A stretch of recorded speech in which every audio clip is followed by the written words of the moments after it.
And now joining us to talk more about preserving historical heritage is Victor Gao in Beijing. And Victor, just there a couple of years ago, the Great Wall, just breathtaking. And of course, it takes your breath away as you climb it as well. Most of the existing wall built during the Ming Dynasty between the 14th and 17th centuries. When you think back that it's been there that long, it's amazing it's withstood what it has. But that story has to bring a certain amount of heartbreak when you watch it, looking at the state of disrepair that you see. Definitely. I think the Great Wall as it stands today was used hundreds of years ago and in many sections more than 2,000 years ago as a defense barrier against the nomadic invasion of the agricultural part of China. But that purpose definitely is no longer there. And also because of the fact that many local governments along the length of the Great Wall are very impoverished and they do not have enough funding to spare for the maintenance of the Great Wall. And also because of some illegal activities, the situation for some parts of the Great Wall fall into a very undesirable situation. And this is something that China as a whole really need to deal with very effectively. After all, in my best judgment, we, the Chinese nation, are the Chinese nation because of the Great Wall, and we need to really show high respect of the Great Wall and also do the maintenance to preserve it for the future generations to come.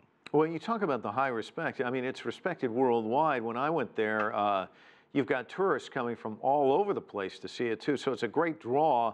Are there possible solutions that you can think of, and what would the cost be associated with preservation there?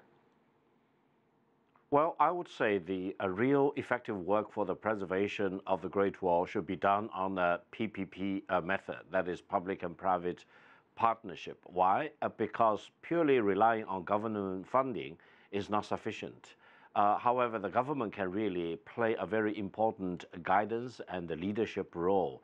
Private money should come in, and I would say that the Great Wall Society should also look at this. My own proposal is to really divide up the total length of the Great Wall into different sections.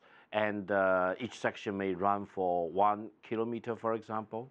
And then different sponsors really need to raise the money, commit the money, and also the efforts. But on the other hand, there is national standards, and great preservation work need to be done by using the same standard, etc. And then we can have Great Wall volunteers, both Chinese as well as international persons who are willing and committed to do the preservation work. Eventually, the total length of the Great Wall should be preserved for the future generation. And also, it's not purely just money-losing proposition.